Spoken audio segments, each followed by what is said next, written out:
Power station എന്ന് പറഞ്ഞാൽ എന്തായിരുന്നു?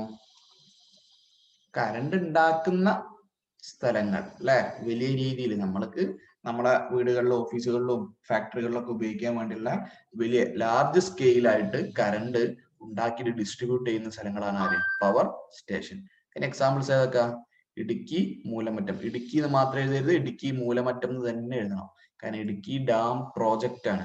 അതിൽ മൂലമറ്റം എന്ന് പറഞ്ഞ സ്ഥലത്തുള്ളവരാണ് കറണ്ട് ഉണ്ടാക്കുന്നത്. അവിടെയാണ് പവർ ഹൗസ് ഉള്ളത് കേട്ടോ. പിന്നെ വേറെ ഒന്നേതാ? കോഴിക്കോട് ഒന്നുണ്ട്, നല്ലളം ഡീസൽ. രണ്ട് മൂന്ന് എക്സാമ്പിൾ പഠിച്ചില്ല. Diesel power plant. പിന്നെ കോഴിക്കോട് തന്നെ വേറെ ഒന്നും കൂടി ഉണ്ട്, കുറ്റ്യാടി പവർ പ്ലാന്റ് ഉണ്ട് കേട്ടോ. കുറ്റ്യാടി പവർ പ്ലാന്റ് ഉണ്ട്. ഓക്കെ. ഇനിയുണ്ട് ഒരുപാട്. കേരളത്തിൽ തന്നെ കായംകുളം ഡീസൽ പവർ പ്ലാന്റ് ഉണ്ട്. പിന്നെ ഇടുക്കി തന്നെ വേറെ ഉണ്ട്. ഒരുപാടുണ്ട്, സ്ഥലത്തുണ്ട് കേട്ടോ. അതൊക്കെ 2-3 എക്സാമ്പിൾ പഠിച്ചാൽ മതി. പിന്നെ പോരാത്തതിന് ഇന്ത്യയിൽ കറണ്ട് ഉണ്ടാക്കുന്നത് 11 kV-യിലാണ്. 11 kV. അതായത് 11,000 kV എന്ന് പറഞ്ഞാൽ, കെ എന്ന് പറഞ്ഞാൽ 1000 എന്ന അർത്ഥം. 11,000 11,000. ഓക്കെ. അപ്പൊ ഇത്രയും kV-യിലാണ് എന്ത്? ഇന്ത്യയിൽ കറണ്ട് ഉണ്ടാക്കുന്നത്. ഓക്കെ ആണോ? അപ്പോ ഇനി ഇതിലുള്ള പ്രശ്നങ്ങൾ, ഒരുപാട് പ്രശ്നങ്ങൾ. നമുക്ക് വെറുതെ കറണ്ട് ഉണ്ടായിക്കൊണ്ട് വെറുതെ ലൈൻ വലിച്ചു കൊണ്ടുവരാലോ തോന്നില്ലേ? കറണ്ട് വന്നത് അത്ര ബുദ്ധിമുട്ട്. അവിടെ കറണ്ട് ഉണ്ടാക്കുന്ന, ഇടുക്കിയിൽ കറണ്ട് ഉണ്ടാക്കുന്ന, ലൈൻ വലിക്കുക, നേരെ നമ്മുടെ വീട്ടിലേക്ക് കൊടുക്കുക. പ്രശ്നം തോന്നില്ല, അത്ര പോലുള്ളൂ. കറണ്ട് ഇങ്ങോട്ട് എത്തിയില്ലേ അല്ലേ? പവർ പ്ലാന്റ്, ഇത് പവർ പ്ലാന്റ്. ഓക്കെ. പവർ പ്ലാന്റിൽ കറണ്ട് ഉണ്ടാക്കി നമ്മളെ വീട്ടിലെ കറണ്ട് എത്തണോ? എന്ത് ചെയ്താൽ മതി? ഇവിടുന്ന് ലൈൻ വലിച്ചും കൊണ്ട് നേരെ ഇട്ടാ പോലെ. പ്രശ്നം തീർന്നില്ലേ? നേരെ നമ്മൾ ഫാനിലേക്കോ ടിവിയിലേക്കോ കൊടുക്കുക. അങ്ങനെ ഒന്നല്ല, അത്ര സിമ്പിൾ ഒന്നല്ല കേട്ടോ. ഒരുപാട് കോംപ്ലിക്കേഷൻസ് ഉണ്ട്. അപ്പൊ അതിൽ പ്രധാന പ്രശ്നം എന്ന് പറഞ്ഞാല്, നമ്മൾ അവിടുന്ന് ഉണ്ടാക്കി കറണ്ട് ഉണ്ടാക്കി നമ്മളെ വീടുകളിലേക്ക് എത്തുമ്പോഴത്തേനും ഒരുപാട് കറണ്ട് അല്ലെ, അല്ലെങ്കിൽ എനർജി നഷ്ടപ്പെട്ടു പോകുന്നത്. Loss of energy. ഏത് പരിപാടിയിൽ? അവിടുന്ന് ഇങ്ങോട്ട് വരുന്ന പരിപാടിയിൽ. അതെങ്ങനെയൊക്കെ ആയിരിക്കും? ഒന്നാമത്തെ കാരണം നിങ്ങൾക്കറിയാം, നിങ്ങൾ കഴിഞ്ഞ ചാപ്റ്ററിൽ അല്ല ഫസ്റ്റ് ചാപ്റ്ററിൽ പഠിച്ച ഇക്വേഷൻ ആണ് ഇത്. ഇതേതാ ഇക്വേഷൻ? ഓർമ്മ ഉണ്ടോ? H is equal to Joule's law അല്ലെ? ജൂൾസ് ലോ ആയിട്ട് ബന്ധപ്പെട്ട ഇക്വേഷൻ പഠിച്ച ഓർമ്മയില്ലേ? H is equal to I square RT. എന്തായിരുന്നു പറഞ്ഞത്? ഒരു കണ്ടക്ടറിൽ കൂടിയ കറണ്ട് പാസ് ചെയ്യുമ്പോൾ അവിടെ എന്തുണ്ടാവും? ഹീറ്റ് ഉണ്ടാവും അല്ലെ? ഒരു കണ്ടക്ടറിൽ കൂടെ കറണ്ട് പാസ് ചെയ്യുമ്പോൾ അവിടെ ഹീറ്റ് ഉണ്ടാവും. ആ ഹീറ്റ് എന്ത് ചെയ്യും? നമുക്ക് നഷ്ടപ്പെടുക ചെയ്യുക അല്ലെ? അപ്പൊ ഇടുക്കിന്ന് ഇങ്ങോട്ട്, അല്ലെങ്കിൽ കുറ്റ്യാടിന്ന്, അല്ലെങ്കിൽ നല്ലത്തുനിന്ന് കറണ്ട് ഉണ്ടാക്കി നമ്മളെ വീട്ടിലേക്ക് വരുമ്പോ നമ്മളെ ലൈന് കണ്ടില്ലേ? നിങ്ങൾ കമ്പികൾ കണ്ടില്ലേ? അപ്പൊ അവരൊക്കെ എന്താ ചെയ്യുന്നുണ്ട്? ഹീറ്റ് ഉണ്ടാവുന്നുണ്ട്. ആ ഹീറ്റ് എന്ത് ചെയ്യും? നഷ്ടപ്പെടുക. അപ്പൊ നമുക്ക് കറണ്ട് ഉണ്ടാക്കുന്ന അത്ര നമുക്ക് വീട്ടിൽ അത്ര എനർജി ഇല്ല. ഒരുപാട് എനർജി ലോസ് ഉണ്ട്. അത് നമ്മൾ അങ്ങനത്തെ ഇതിനൊക്കെ ട്രാൻസ്മിഷൻ ലോസ് എന്നാ പറയാം. ട്രാൻസ്മിഷൻ എന്ന് പറഞ്ഞാൽ കൊണ്ടുപോകുമ്പോഴുള്ള നഷ്ടങ്ങൾ. ട്രാൻസ്മിഷൻ ലോസിന് ഇത് മാത്രമല്ല കേട്ടോ, ഹീറ്റ് മാത്രമല്ല. വേണമെങ്കിലും നമുക്ക് മരത്തുമലൊക്കെ നിങ്ങൾക്ക് അറിയാലേ, ഇടയ്ക്കിടയ്ക്ക് 2-3 മാസം കൂടുമ്പോൾ KCB-ക്കാർ ഒരു ദിവസം രാവിലെ മുതൽ വൈകുന്നേരം വരെ ഞങ്ങളെ കറണ്ട് കട്ട് ചെയ്യും. എന്നിട്ട് അവരെന്താ ചെയ്യാ? കണ്ടിട്ടോ? വീട്ടിലൊക്കെ പോവല്ലേ കറണ്ട്? ഒരു 2 മാസം 3 മാസം കൂടുമ്പോ രാവിലെ മുതൽ അല്ലെ പേപ്പറിലൊക്കെ ഉണ്ടാവും അല്ലെ, മെസ്സേജ് വരും. 2 മണി മുതൽ ഇന്ന് രാവിലെ 10 മണി മുതൽ വൈകുന്നേരം 4 മണി വരെ കറണ്ട് ഉണ്ടാവില്ല. എന്നിട്ട് അവരെന്താ ചെയ്യാ? റോഡുമ്പോൾ പോയവർക്ക് അറിയാം എന്താ ചെയ്യൊരു, അല്ലെ വീടുകളിലേക്ക് പോയി വരും. എന്നിട്ട് എന്താ അവര് ചെയ്യാ? നിങ്ങൾ കണ്ടിണ്? എന്താ ചെയ്യൊരു? ഇതുവരെ കണ്ടില്ല? ഒരു കോടാലിയും മഴവും വെട്ടുകത്തിയും ഒക്കെ എടുത്തിട്ടാ വരിക. എന്തിനാ അതൊക്കെ അവർക്ക്? KCB-ക്കാർക്ക് ഒരു ലൈനിന്റെ മുകളിലേക്ക് നിൽക്കുന്ന മരങ്ങളും ഇലകളും ചില്ലകളും ഒക്കെ വിട്ടു. കണ്ടില്ലേ? അപ്പൊ അതും ഇത് തന്നെയാണ് കേട്ടോ.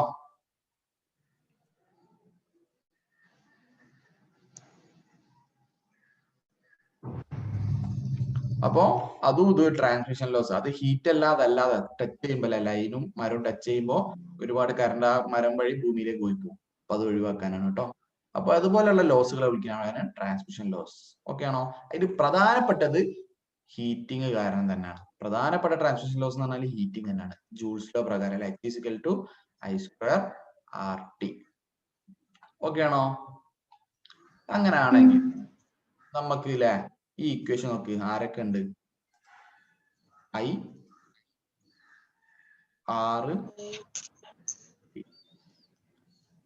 I കൂടുമ്പോ H കൂടും, R കൂടുമ്പോഴും H കൂടും, T കൂടുമ്പോഴും H കൂടും. ഓക്കെ, മൈക്ക് ഓഫ് ചെയ്യണം. ആരോ ഒരു മൈക്കിൽ ഡിസ്റ്റർബൻസ് വരുന്നുണ്ട്. ആവശ്യം ഉണ്ടാകുമ്പോൾ ഓൺ ആയിക്കോളൂ. അപ്പോ നമുക്കറിയാം ഈ ഇക്വേഷൻ പ്രകാരം എന്താണ്? I കൂടുമ്പോ H കൂടും, ഹീറ്റ് കൂടും. R കൂടുമ്പോ H കൂടും, T കൂടുമ്പോ ടൈം കൂടുമ്പോൾ ഹീറ്റ് കൂടും. അപ്പൊ നമ്മളെ ആവശ്യം എന്താ? ഇത് കുറയ്ക്കുകയാണ് അല്ലെ? ഇത് കുറയ്ക്കുക. നേരെ തിരിച്ചുള്ള പരിപാടിയാണ് നമുക്ക് വേണ്ടി. നമുക്ക് താല്പര്യം ഇത് തിരിച്ച വേണ്ടി, എല്ലാം കുറയ്ക്കുക വേണ്ടി. എല്ലാം കുറയ്ക്കുകയല്ല മീൻസ് ഇയാൾ കുറയണം, ഹീറ്റ് കുറയണം. അപ്പൊ അതിനുള്ള പരിപാടി എന്താ? ഒന്നെങ്കിൽ I കുറയ്ക്കുക, അല്ലെങ്കിൽ R കുറയ്ക്കുക, അല്ലെങ്കിൽ T കുറയ്ക്കുക. ഓക്കെ ആണോ?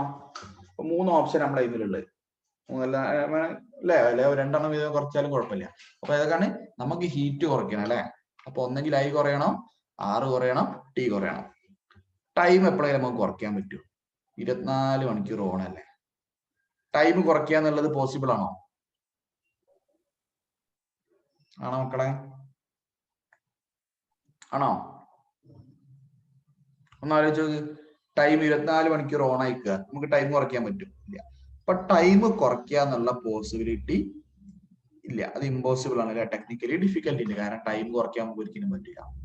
പിന്നെ നമ്മളെ അല്ലെ ആ പവർ സ്റ്റേഷന് നമ്മളെ വീട്ടിലേക്ക് നമ്മൾ എന്ത് ചെയ്ത് ഉണ്ടാക്കിയിട്ടുണ്ട്? ലൈനുകൾ ഉണ്ടാക്കി വെച്ചിട്ടുണ്ട് അല്ലെ? ഓൾറെഡി നിങ്ങൾ കണ്ടിട്ടുണ്ടാവും, വലിയ വലിയ ട്രാൻസ്ഫോമറുകളും വലിയ വലിയ ലൈനുകളും അല്ലെ, വലിയ ടവറൊക്കെ കണ്ടിട്ടുണ്ടാവും. ആ ലൈനൊക്കെ ഉണ്ടാക്കി വെച്ച്. അപ്പൊ ആ വയറിനൊക്കെ എന്തുണ്ടാവും?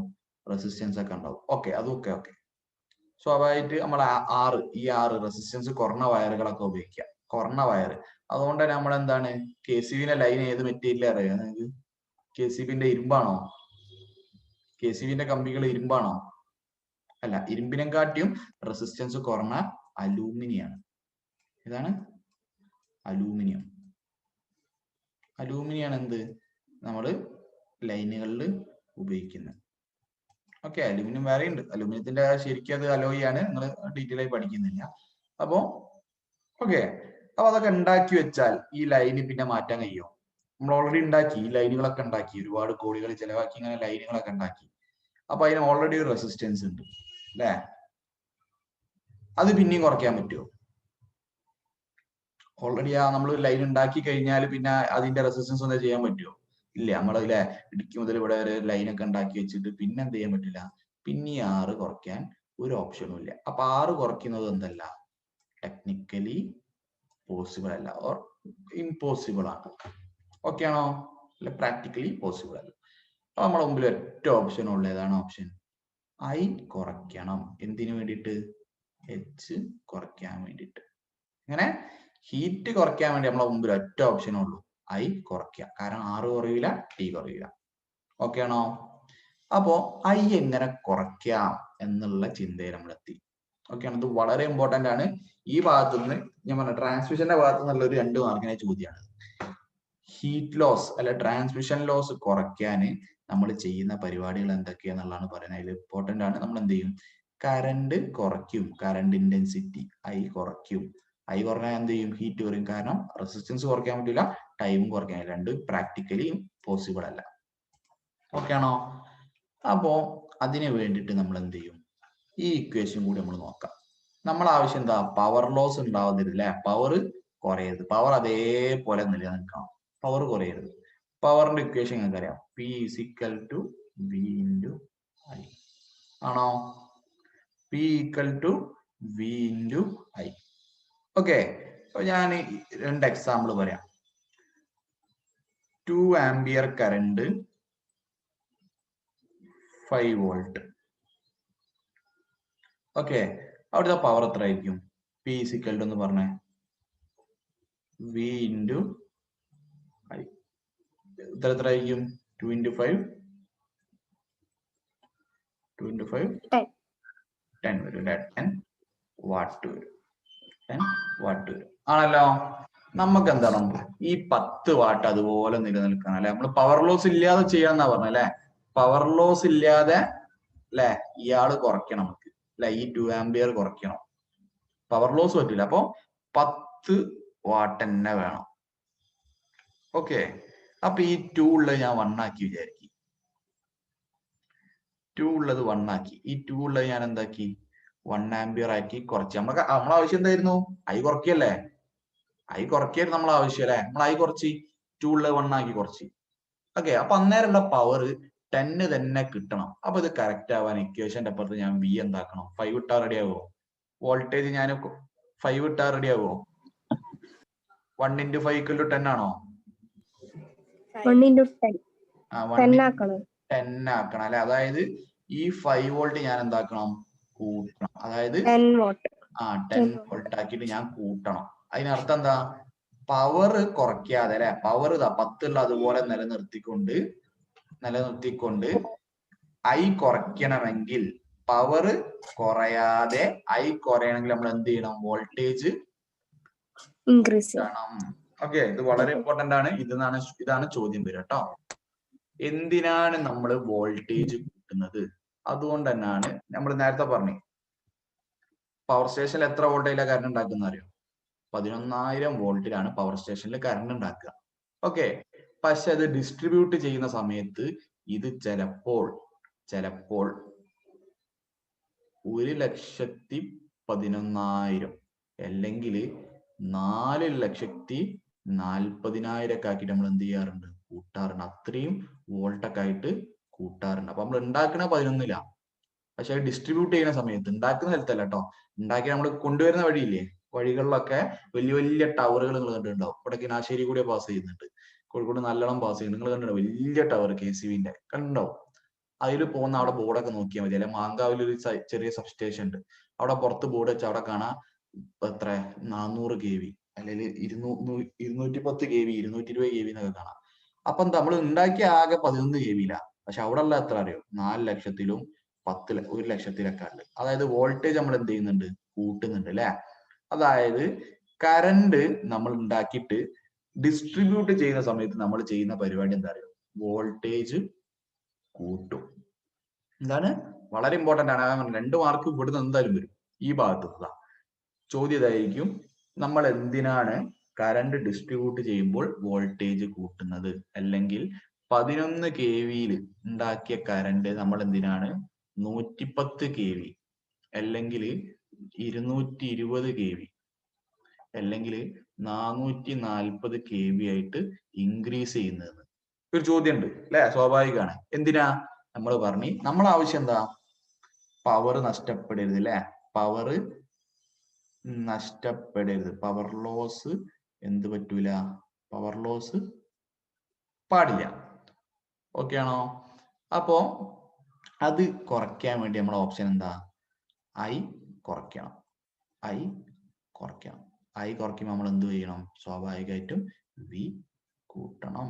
അപ്പൊ ഇതാണ് അതിന്റെ ഉത്തരം. എന്തിനാണ് നമ്മൾ വോൾട്ടേജ് കൂട്ടുന്നത് ചോദിച്ചാൽ, പവർ ലോസ് ഇല്ലാതെ കറണ്ട് കുറയ്ക്കണമെങ്കിൽ നമ്മൾ എന്ത് ചെയ്യണം? വോൾട്ടേജ് കൂട്ടണം. പറഞ്ഞ ക്ലിയർ ആയോ? ഇതാണ് ചോദ്യം. How can we reduce the current without change in power? എന്ത് ചെയ്താൽ മതി? We can increase the voltage. കാര്യം ക്ലിയർ ആയല്ലോ? ഒന്നുകൂടി പറയണേ. To reduce I without power loss, we have to increase voltage. പറഞ്ഞ ക്ലിയർ ആയോ? To reduce current, ഇയാളെ കുറയ്ക്കണം, അതാണ് നമ്മൾ ആവശ്യം അല്ലെ. എന്നാലാണ് എന്തുണ്ടാവുള്ളൂ? കറണ്ട് ചൂടായിട്ട് നഷ്ടപ്പെടില്ല. അപ്പൊ without power loss, in order to reduce current, we have to increase the voltage. കാര്യം ക്ലിയർ ആയല്ലോ? അപ്പൊ അതുകൊണ്ട് ഈ ഭാഗം വായിച്ചു വെക്കാം. നമ്മൾ വോൾട്ടേജ് എത്ര ചെയ്യും? 11 kV, അതായത് എത്ര ഉണ്ട്? 11,000 വോൾട്ടില് നമ്മൾ പവർ സ്റ്റേഷനിൽ ഉണ്ടാക്കിയ വോൾട്ടേജ് പവർ സ്റ്റേഷനിൽ വെച്ചിട്ട് തന്നെ നമ്മൾ എന്ത് ചെയ്യും? 220 kV, അതായത് 2,20,000 വോൾട്ട് ആക്കി എന്ത് ചെയ്യും? കൂട്ടും. ഓക്കെ, എന്ത് ഉപയോഗിച്ചിട്ടായിരിക്കും വോൾട്ടേജ് കൂട്ടാൻ ഉപയോഗിക്കുന്ന ഡിവൈസ് ഏതാ? നിങ്ങൾക്കറിയാം, നിങ്ങൾ പഠിച്ചിട്ടുണ്ട്. വോൾട്ടേജ് കൂട്ടാനുള്ള ഡിവൈസ് ഏതാ? മക്കളെ? നിങ്ങൾ തൊട്ടും പഠിച്ച ടോപ്പിക് ആവോ? സ്റ്റെപ്പ് അപ്പ് ട്രാൻസ്ഫോമർ വെച്ചിട്ടാണ് നമ്മൾ കൂട്ടുക. അപ്പോ നമ്മൾ പവർ സ്റ്റേഷനിൽ വെച്ചിട്ട് തന്നെ ഈ 11 kV അല്ലെ? അപ്പോ പവർ സ്റ്റേഷനിൽ 11 kV-യിലാണ് നമ്മൾ എന്ത് ചെയ്യുന്നത്, ഉണ്ടാക്കി. അവിടെ നിന്ന് തന്നെ എന്ത് ചെയ്യും, ഇതൊക്കെ പവർ സ്റ്റേഷനാണ്. അപ്പൊ 11 kV-യിൽ ഉണ്ടാക്കിയ ആളെ അവിടെ നിന്ന് തന്നെ എത്ര ആയിട്ട് കൂട്ടും? 220 kV ആയിട്ട് ഇൻക്രീസ് ചെയ്യും. 220 ആട്ടത് 220. ഓക്കെ. എന്നിട്ട് അത് പുറത്തേക്ക് പോകും അല്ലെ? പവർ സ്റ്റേഷന്റെ പുറത്തേക്ക് വലിയ വലിയ ലൈനുകളും ടവറുകളിലൊക്കെ പോകും. അപ്പൊ അത് നേരെ നമുക്ക് എവിടേക്കാണോ കൊണ്ടുപോകുന്നത് അതിനനുസരിച്ച് നമ്മൾ എന്ത് ചെയ്യും? ചിലപ്പോൾ അത് 110 kV അല്ലെങ്കിൽ 220 kV അല്ലെങ്കിൽ 440 kV. ഇത്രയും ഇതിലേതെങ്കിലും ഒരു വോൾട്ടേജ് സെറ്റ് ആക്കിയിട്ടായിരിക്കും വലിയ വലിയ ടവറിൽ വരിക. അപ്പൊ വലിയ വലിയ KCBന്റെ ടവറുകൾ ഇനി കാണുമ്പോൾ ശ്രദ്ധിക്കുക, അതിന്റെ അടിയിലുണ്ടാവും ഡേഞ്ചർ അല്ല, ഒരു അസ്ഥി കൂടുതൽ ചിത്രത്തിന്റെ അവിടെ ഉണ്ടാവും 110 kV അല്ലെങ്കിൽ 220 kV, 440 kV എന്നൊക്കെ ഉണ്ടാവും. ഓക്കെ, 440 എന്ന് പറഞ്ഞാൽ ഹൈ ടെൻഷനാണ്, വളരെ വളരെ ഇത് കൂടിയതാ. തൊട്ട ഓൺ ദ സ്പോട്ട് തെറിച്ചുങ്ങൾ ഒരുപാട് മീറ്റർ അപ്പുറത്തെത്തും. 440 എന്ന് പറഞ്ഞാൽ അത്രയും high voltage, high tension line എന്നാ പറയാ. 440ന്റെ ലൈനൊക്കെ നിങ്ങൾ തൊട്ട ഓൺ ദ സ്പോട്ട് നിങ്ങൾ തെറിച്ചിട്ട് നിങ്ങൾ എവിടെയോ എത്തിപ്പോകും. അത്രയും വോൾട്ടേജ് പൊട്ടൻഷ്യൽ ഡിഫറൻസ് ഉള്ളതുകൊണ്ടുള്ള പ്രശ്നമാണ്. അപ്പൊ അതൊക്കെ ഒരുപാട് ഹൈറ്റിൽ വലിയ ടവറിലാണ് കൊണ്ടുപോകുന്നത്. നിങ്ങൾ കണ്ടിട്ടുണ്ടാവും അല്ലെ? ഇവിടെ കൊളങ്ങരപ്പടി എങ്ങനെ ക്രോസ് ചെയ്യുന്നുണ്ട്, കൊളങ്ങരപ്പടി കിണാശ്ശേരി വഴി ഇങ്ങനെ ക്രോസ് ചെയ്ത് പോകുന്നുണ്ട്. നിങ്ങൾ മുകളിലോട്ട് നോക്കിയാൽ മതി കേട്ടോ. ഓ ഇത് ഭയങ്കര എന്റെ താഴത്തെ വീട് അതിന്റെ ലൈനിന്റെ പവർ എത്ര നോക്കിനോ? ഇനി അതിന്റെ ടവർ നോക്കിക്കൊണ്ടിരിക്കും. ഏതെങ്കിലും ടവർ കാണുമ്പോ ടവർ മേലെ എന്തായാലും ചിഹ്നം ഉണ്ടാവും. എത്ര നോക്കിക്കോ, ഇതിൽ ഏതെങ്കിലും ആയിരിക്കും. ചിലപ്പോ 11 ആയിരിക്കും. ഓക്കെ, എന്തായാലും ഇനി ശ്രദ്ധിച്ചോണ്ടി. എന്തായാലും ഇനി കാണുമ്പോ നോക്കുക കേട്ടോ. കാണുമ്പോ നോക്കുക, ആ ഇങ്ങനത്തെ ടവറിന്റെ അല്ലെങ്കിൽ അതിന്റെ ഭാഗമായിട്ട് എവിടെയെങ്കിലും ഉണ്ടാവും. അപ്പോ അതിലുണ്ടാവും ഒന്നുകിൽ 11 അല്ലെ 110 അല്ലെ 220 അല്ലെ 440. ചില സ്ഥലങ്ങളിൽ ഇതിന്റെ ഇടയിലുള്ള സാധനങ്ങളൊക്കെ ഉണ്ട് കേട്ടോ. നിങ്ങൾ അത്ര ഡീറ്റെയിൽ നോക്കണ്ട. ഓക്കെ, അപ്പോ നമ്മളെ വീടുകളിലേക്ക് ഈ 110, 220, 440 ഒക്കെ ആണ് വരുന്നത്. എന്റെ അടുത്ത ചോദ്യം ഇതാ, വീട്ടിലേക്ക് 240, 110 ഇതൊക്കെ KV ആണ്. 110 വോൾട്ട് അല്ല, കിലോ വോൾട്ട്. ഇതെത്ര? 1,11,1000. ഇത് 2,20,000. ഇത് 4,40,000 വോൾട്ടാ. നമ്മളെ വീടുകളിൽ ഉപയോഗിക്കുന്ന വോൾട്ട് എത്ര? 230 വോൾട്ട്. ഒരു 260 വന്നാൽ തന്നെ നിങ്ങളെ ഡിവൈസ് ഒക്കെ അടിച്ചു. 260 വന്നാൽ തന്നെ നിങ്ങളെ വീട്ടിലത്തെ ഡിവൈസ് ഒക്കെ അടിച്ചു. അപ്പോ ഇത്രയും വലിയ വോൾട്ടേജ് നമുക്ക് നേരെ വീട്ടിലേക്ക് കൊടുക്കാൻ പറ്റൂല അല്ലെ? കൊടുക്കാൻ പറ്റുമോ? ഇല്ല. നമ്മളിത് കൊണ്ടുവരാൻ വേണ്ടിയിട്ടില്ല, നമ്മൾ പവർ ലോസ് ഇല്ലാതെ കറണ്ട് കൂട്ടാൻ വേണ്ടിയിട്ട് നമ്മൾ വോൾട്ടേജ്, കറണ്ട് ഡിക്രീസ് ചെയ്യാൻ വേണ്ടി വോൾട്ടേജ് കൂട്ടിയെന്നുള്ളൂ അല്ലെ? നമുക്ക് ഹീറ്റ് ലോസ് ഒഴിവാക്കാൻ വേണ്ടി നമ്മൾ ഇത്രയും വലിയ വോൾട്ടേജ് ഒക്കെ ആക്കിയിട്ട് കൂട്ടുന്നത് അല്ലെ? എന്തിനാണ്? ഹീറ്റ് ലോസ് ഇല്ലാതെ നമ്മൾ എന്ത് ചെയ്യാണ്? കൊണ്ടുവരാന്. അപ്പൊ ഹീറ്റ് ഡിക്രീസ് ചെയ്യുന്നുള്ളൂ, അല്ലാതെ എന്ത് ചെയ്യില്ല, ഹീറ്റ് കംപ്ലീറ്റ് ആയിട്ട് പോകുന്നില്ല. കംപ്ലീറ്റ് ആയിട്ട് നമുക്ക് ഒരിക്കലും പോകാൻ പറ്റില്ല ജൂൾ നിയമപ്രകാരം. അപ്പോ ഈ 110ഉം 400ഉം 220 നമ്മളെ വീട്ടിലേക്ക് കൊടുക്കാൻ പറ്റൂല, അടിച്ചു പോകും അല്ലെ? ഒന്നും ചെയ്യാൻ കഴിയില്ല. ഓൺ ദ സ്പോട്ട് എല്ലാ ഡിവൈസും, വീട്ടിൽ മൊത്തം ഡിവൈസ് കത്തിപ്പോവും, വീട് തന്നെ കത്തിപ്പോവും. ഒന്നായിട്ട് ലൈനൊക്കെ ഉള്ളത്തെ വയർ, വീടിന്റെ ഉള്ളിൽ മതിലിനുള്ളത്തെ വയറൊക്കെ കരിഞ്ഞു. അപ്പോ സ്വാഭാവികമായിട്ട് നമുക്ക് എന്ത് ചെയ്യണം? ഇത് കുറച്ച് വരണം അല്ലെ? ഈ 440, 110 കുറയ്ക്കണം. അപ്പൊ എവിടെ വെച്ചിട്ട് നമ്മൾ കൂട്ടി? സബ്സ്റ്റേഷനിൽ വെച്ചിട്ട് തന്നെ കൂട്ടി, അല്ലെ? പവർ സ്റ്റേഷനിൽ വെച്ചിട്ട് തന്നെ കൂട്ടി. 220 ആക്കിയിട്ട് കൂട്ടിന്നല്ലേ? ഏത് വെച്ചിട്ട്? Step up. Okay, step up ആണ്. ഇനി ഇതെന്ത് ചെയ്യും? കുറയ്ക്കണം അല്ലെ? കുറച്ച് വരണം. അപ്പൊ നമ്മൾ എന്ത് ചെയ്യും? ഇടയിൽ ഇവിടെ കോഴിക്കോട് മാങ്കാവ് ഒന്നുണ്ട്, നിങ്ങൾ കണ്ടിട്ടുണ്ടോ? മാങ്കാവ് നിങ്ങണ്ട് നമ്മളെ ടൗണിൽ നിന്ന് ഇങ്ങോട്ട് വരുന്ന സമയത്ത് ലെഫ്റ്റ് സൈഡിൽ നിങ്ങൾ ശ്രദ്ധിച്ചാൽ മതി, KCBന്റെ ചെറിയൊരു സ്ഥലമുണ്ട്, അടച്ചിട്ട സ്ഥലമാണ്. ഒരു വലിയ ഗേറ്റ് ഒക്കെ ഉണ്ട് അവിടെ. ഇനി വരുമ്പോൾ ശ്രദ്ധിച്ചാൽ മതി, മാങ്കാവ് നിന്ന് ഇങ്ങോട്ട് വരുന്ന സമയത്ത് നമ്മൾ ബൈപ്പാസ് കഴിഞ്ഞ് ഇങ്ങോട്ട് വരുമ്പോൾ വലിയ മാങ്കാവ് എത്തുന്നതിന് മുമ്പ് ലെഫ്റ്റ് സൈഡിൽ നോക്കിയാൽ നിങ്ങൾക്ക് കാണാം KCBന്റെ ചെറിയൊരു സ്ഥലം കാണാം, ഒരു ഗേറ്റ് കാണാം, ഉള്ളിൽ കുറെ ട്രാൻസ്ഫോമർ പോലത്തെ കുറെ സാധനങ്ങൾ കാണാം. അതിന്റെ പുറത്തുണ്ടാവും സബ് സ്റ്റേഷൻ ഉണ്ടാവും, സബ്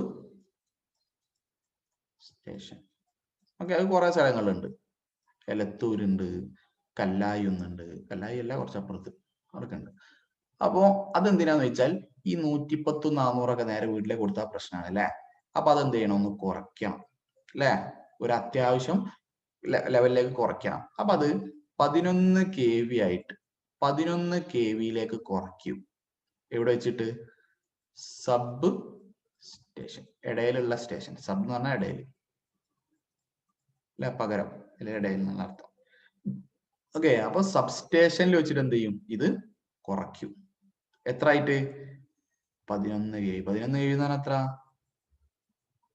11,000 വോൾട്ട്. 11,000 വോൾട്ടാണ് നമ്മുടെ വീട്ടിലേക്ക് പിന്നെയും വരുന്നത്? അല്ല, ഈ 11,000 വോൾട്ട് വന്നവരെ നമ്മുടെ വീട്ടിൽ പ്രശ്നമാണ്. അപ്പൊ അതുമല്ല, അതും കുറയ്ക്കും. അത് പിന്നെ കുറയ്ക്കുന്ന എവിടേക്കാരെ അത് നിങ്ങൾക്കറിയാം.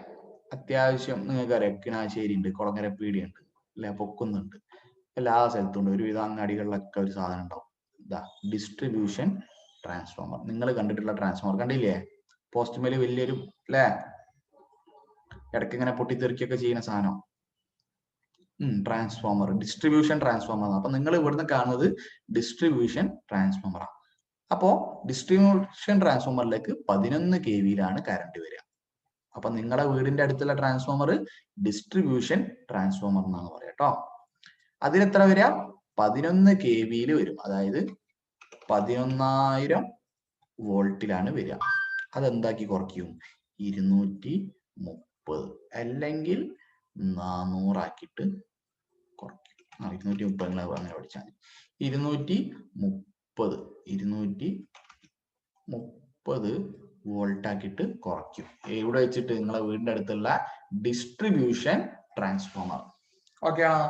അപ്പൊ മുമ്പ് ഒരു കൊല്ലം ഫസ്റ്റ് ക്വസ്റ്റ്യൻ SSLCന്റെ ഫസ്റ്റ് ചോദ്യമായിട്ട് ചോദിച്ചാണ്, നിങ്ങളെ വീടിന്റെ അടുത്തുള്ള ഡിസ്ട്രിബ്യൂഷൻ ട്രാൻസ്ഫോമർ സ്റ്റെപ്പ് അപ്പ് ആണോ സ്റ്റെപ്പ് ഡൗൺ ആണോ? ഒന്ന് പറഞ്ഞു നോക്ക്. സ്റ്റെപ്പ് വോൾട്ടേജ് കുറയാണോ കൂടാണോ ചെയ്തത്?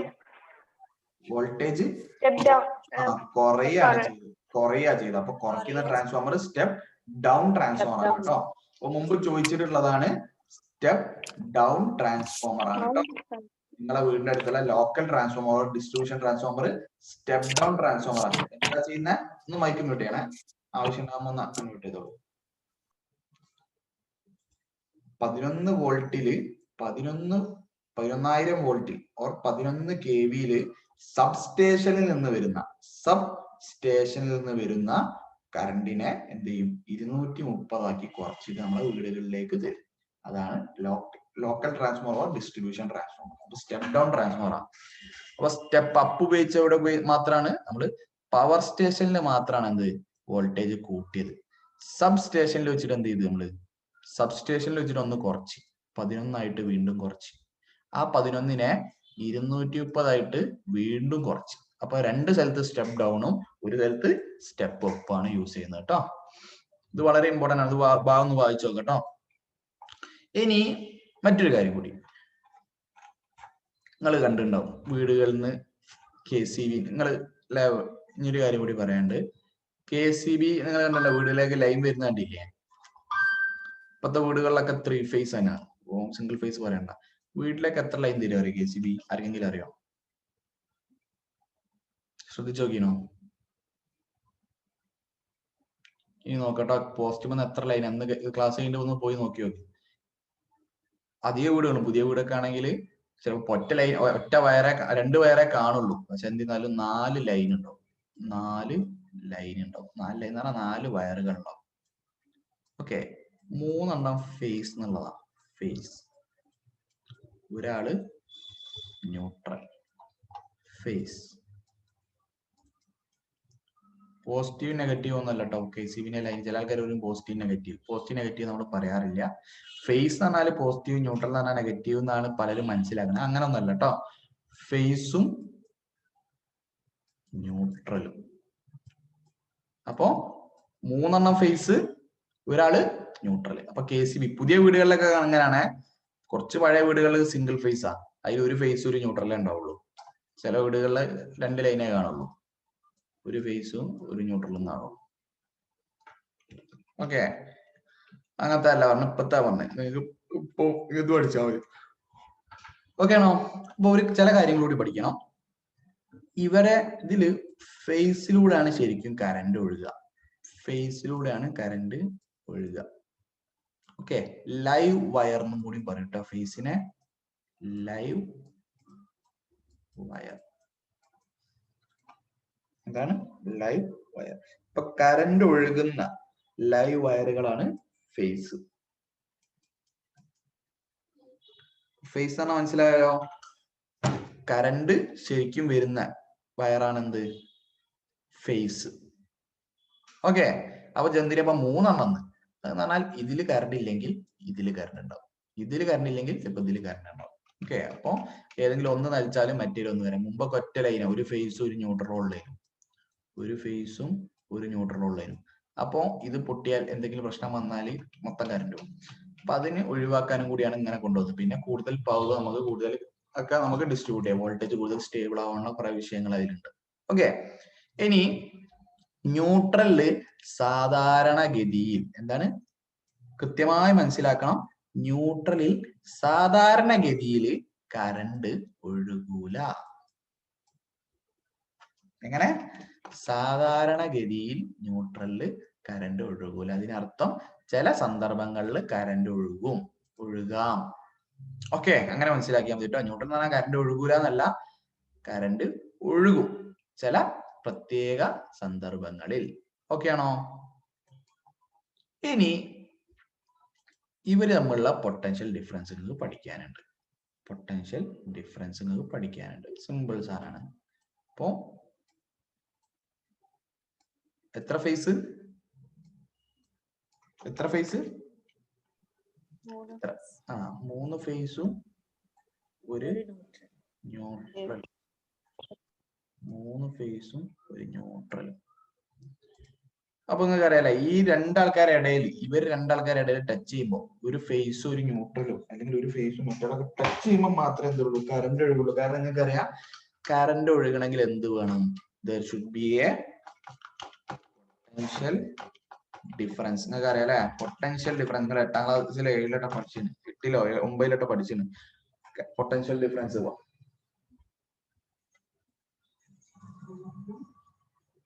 പൊട്ടൻഷ്യൽ ഡിഫറൻസ് വേണം. ഓക്കെ,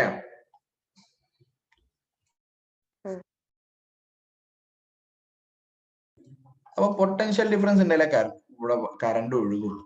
അപ്പോ പൊട്ടൻഷ്യൽ ഡിഫറൻസ് എങ്ങനെയാ വരുന്നതെന്ന് വെച്ചാൽ കൃത്യമായിട്ട് പഠിച്ചോ. ഇത് ഫേസ്, 3 ഫേസ്, മറ്റാള് ന്യൂട്രൽ. ഓക്കെ, ഇതിലേത് ഫേസും ന്യൂട്രലും തമ്മിലുള്ള വോൾട്ടേജ് എത്ര ആയിരിക്കും അറിയോ? 230 വോൾട്ട്. അത് ഏത് എന്നാണ് കേട്ടോ, ആ ഫേസ് മാത്രല്ല, മൊത്തം 3 ഫേസ് ഇല്ലേ? അപ്പൊ അതിനർത്ഥം എന്താ? ഇതെത്ര ആയിരിക്കും? അതും 230 ആയിരിക്കും. ആ 2 വയർ തമ്മിൽ കണക്ട് ചെയ്താൽ അവരുടെ ഒഴുകുന്ന കറണ്ടിന്റെ വോൾട്ടേജ് 230 വോൾട്ട് ആയിരിക്കും. അല്ല, അവരുടെ എല്ലാ പൊട്ടൻഷ്യൽ 230 ആയിരിക്കും. ഇനിയിപ്പോ ഇതാ, ഇതും 230. 230.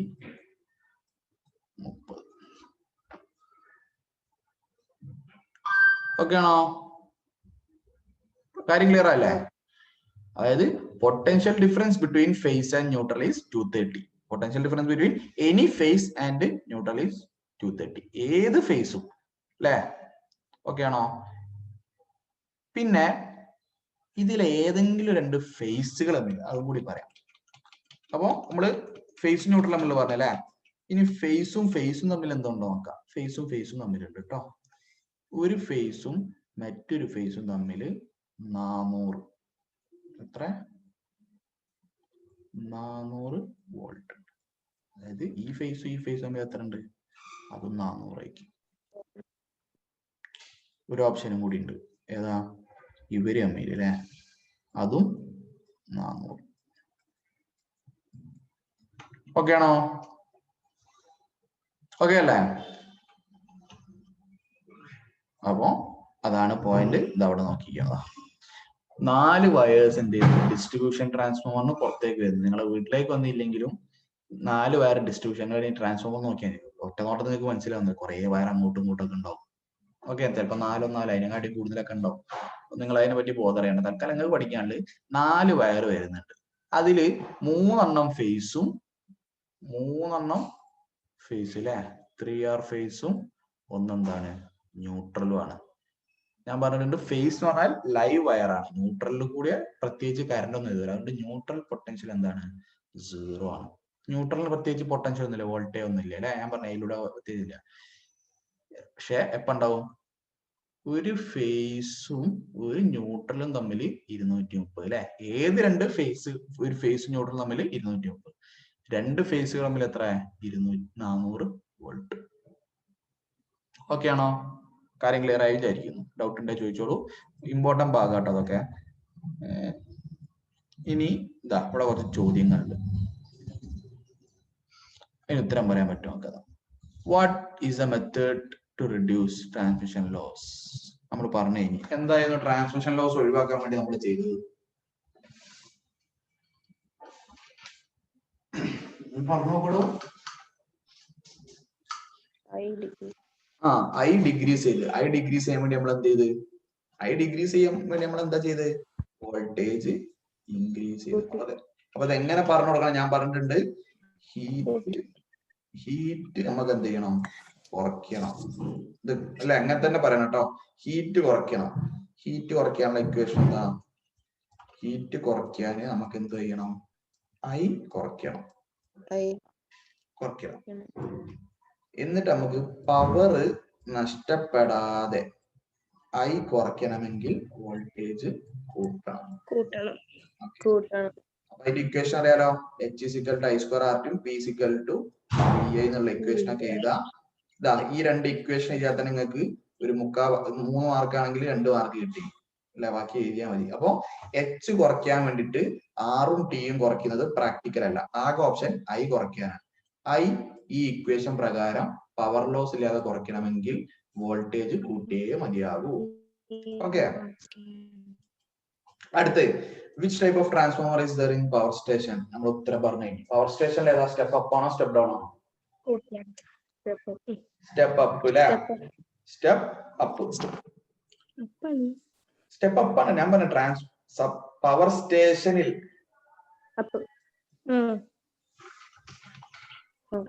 11 kVയിലാണ് കറണ്ട് ഉണ്ടാക്കുന്നത്. അത് അവിടെ തന്നെ എന്ത് ചെയ്യും? 220 ആയിട്ട് കൂട്ടും. 220 kV ആയിട്ട് കൂട്ടും. ഓക്കെ, അപ്പൊ സ്റ്റെപ്പ് അപ്പ് ആണ്. ഇനി സബ്സ്റ്റേഷനിലോ? സ്റ്റെപ്പ് ഡൗൺ അല്ലെ. ഞാൻ പറഞ്ഞു 400 അല്ല 440 110 ഇങ്ങനെയൊക്കെ വരുന്ന സാധനത്തിൽ എത്ര ആയിട്ട് കുറയ്ക്കും? 11 kV ആയിട്ട് കുറയ്ക്കും. എവിടെ വെച്ചിട്ട്? സബ്സ്റ്റേഷൻ. ആ 11 kV ആണ് നമ്മുടെ ഡിസ്ട്രിബ്യൂഷൻ ട്രാൻസ്ഫോമറിൽ വരുന്നത്. അപ്പൊ ഡിസ്ട്രിബ്യൂഷൻ ട്രാൻസ്ഫോമർ ഏതാ? സ്റ്റെപ്പ് അപ്പോ സ്റ്റെപ്പ് ഡൗണോ? അതും സ്റ്റെപ്പ് ഡൗൺ ആണ്. 11 എത്ര ആയിട്ട് കുറയ്ക്കും? 230 ആക്കിയിട്ട് കുറയ്ക്കും. ഓക്കെ ആണോ? അടുത്ത് ശരിക്കും അടുത്ത ക്ലാസ് മുതൽ ഡിസ്കസ് ചെയ്യുന്ന ടോപ്പിക് ആണ്. If a person standing on earth touches a phase line will he she get electric shock? Why? നിങ്ങള് ഭൂമിയിൽ നിന്നുകൊണ്ട് ഫേസ് ലൈൻ, ഞാൻ പറഞ്ഞില്ല ഫേസിലൂടെയാണ് കറണ്ട് ഒഴുകുക. നിങ്ങൾ ഭൂമിയിൽ നിന്നിട്ട് നിങ്ങൾ എന്ത് ചെയ്യാ? അതിന് തൊട്ട് അതിനെ പിടിച്ച് നിങ്ങൾ മാങ്ങ വർക്ക് ചെയ്യുക അല്ല എന്തെങ്കിലും കയറുമ്പോ നിങ്ങൾ പോയിട്ട് എന്ത് ചെയ്തതാ? ഇത് ഫേസ് ആണ്. ഫേസ് പിടിച്ച് എപ്പോഴാ കറണ്ട് ഒഴുകുക? പൊട്ടൻഷ്യൽ ഡിഫറൻസാ. എർത്ത് എന്ന് പറഞ്ഞാല് എത്ര ഇലക്ട്രോണിനെ വേണമെങ്കിലും സ്വീകരിക്കുക. അപ്പൊ നിങ്ങളെ കയ്യിൽ ഫേസ്മ പിടിച്ചാൽ നിങ്ങളെ ബോഡിയിലൂടെ കറണ്ട് ഒഴുകും, ഭൂമിയിലേക്ക് ഒഴുകുക. നിങ്ങളെ ബോഡി വഴി ഭൂമിയിലേക്ക് ഒഴുകും. അപ്പൊ ഭൂമിയിൽ നിന്നിട്ട് നിങ്ങൾ ഫേസ് ലൈൻ പിടിച്ചാൽ ഉറപ്പായിട്ട് നിങ്ങൾക്ക് ഷോക്ക് അടിക്കും. കാരണം എന്താ, ഇവിടെ നിങ്ങൾ ശരിക്കും ഫേസും ന്യൂട്രലും തമ്മിലാണ് കറണ്ട് ഒഴുകല് അല്ലെ, ഇവർ തമ്മിലാണ് ഇതുള്ളത്. പക്ഷെ എർത്ത് എന്താ, എർത്ത് ഇവർക്ക് എത്ര കിട്ടിയാലും കുഴപ്പമില്ല, അപ്പൊ ഭൂമിയിൽ നിന്ന് ഷോക്ക് അടിക്കും. അപ്പൊ അതുകൊണ്ടാണ് നിങ്ങൾ ഇലക്ട്രിക് ഡിവൈസ് ഉപയോഗിക്കുമ്പോൾ റബ്ബറിന്റെ ചെരുപ്പൊക്കെ കിട്ടണം എന്ന് പറയുന്നത്. റബ്ബറിന്റെ ചെരുപ്പ് ഉണ്ടാകുമ്പോൾ എന്താവും, നിങ്ങൾ ഭൂമിയായിട്ട് ടച്ച് ഉണ്ടോ? ഇല്ല, ഭൂമിയായിട്ട് നിങ്ങൾ ടച്ചിങ് ഇല്ല അല്ലെ. അപ്പൊ എന്ത് ചെയ്യില്ല, അപ്പൊ നിങ്ങൾ മേലൂടെ ഷോക്ക് അടിക്കില്ല. അപ്പൊ റബ്ബറിന്റെ ചെരുപ്പൊക്കെ ഇടാൻ പറഞ്ഞാൽ അതുകൊണ്ടാണ് കേട്ടോ, എന്താ ഡിവൈസ് ഉപയോഗിക്കുമ്പോൾ. ഇനി മറ്റൊരു ചോദ്യം, ന്യൂട്രൽ ലൈന് നിങ്ങൾ ഇനി അറിയാതെ ന്യൂട്രൽ ലൈനിന് തൊട്ടുപോയി, ന്യൂട്രൽ ലൈനിന് തൊട്ടുപോയി, ഷോക്ക് അടിക്കുമോ എന്നാണ് ചോദ്യം. ഷോക്ക് അടിക്കുമോ? ന്യൂട്രലിൽ കറണ്ട് ഒഴുകാത്ത സാധനം അല്ലെ, സാധാരണഗതി കറണ്ട് ഒഴുകാത്ത, പക്ഷെ അടിക്കാൻ സാധ്യതയുണ്ട്. പല കേസുകളിലും നമ്മളെ KCBന്റെ ഒക്കെ പ്രശ്നം കൊണ്ടായതുകൊണ്ട് പല കേസുകളും ലീക്കൊക്കെ ആയിട്ട്, ലീക്കേജ് ആയിട്ടും പിന്നെ ഇടിമിന്നുള്ള സമയത്തും വേറെ പല പ്രശ്നങ്ങൾ കാരണം ന്യൂട്രലിൽ എന്തുണ്ടാവും, ചെറിയൊരു വോൾട്ടേജ് ഉണ്ടാവും. ഫേസിന്റെ അത്ര ഇല്ലെങ്കിലും ന്യൂട്രലിലും ഉണ്ടാവും. അപ്പോഴും നിങ്ങൾക്ക് അടിക്കാൻ നല്ല സാധ്യത ഉണ്ട് കേട്ടോ. അപ്പൊ ഇങ്ങനെ ചോദ്യം മനസ്സിൽ വെക്കുക, ന്യൂട്രൽ തൊട്ടാലും കറണ്ട് അടിക്കാൻ സാധ്യത ഉണ്ട്, അത്ര പറഞ്ഞാൽ. ഫേസ് തൊട്ടാൽ ഉറപ്പായിട്ട് ഷോക്ക് അടിക്കും, ഗ്യാരണ്ടിയാണ്. മറ്റേത് സാധ്യത ഉണ്ട്. അപ്പൊ വീഡിയോ ഇപ്പൊ എന്ത് ചെയ്യും, ഇപ്പൊ എന്തെങ്കിലും ഡൗട്ട് ഉണ്ടെങ്കിൽ എന്തായാലും ചോദിക്കട്ടോ. ശരി, എന്നാലും നമുക്ക് അടുത്ത ക്ലാസ്സിൽ കാണാം. ഓക്കെ അല്ലേ? ശരി. Okay, sir. Thank you, sir.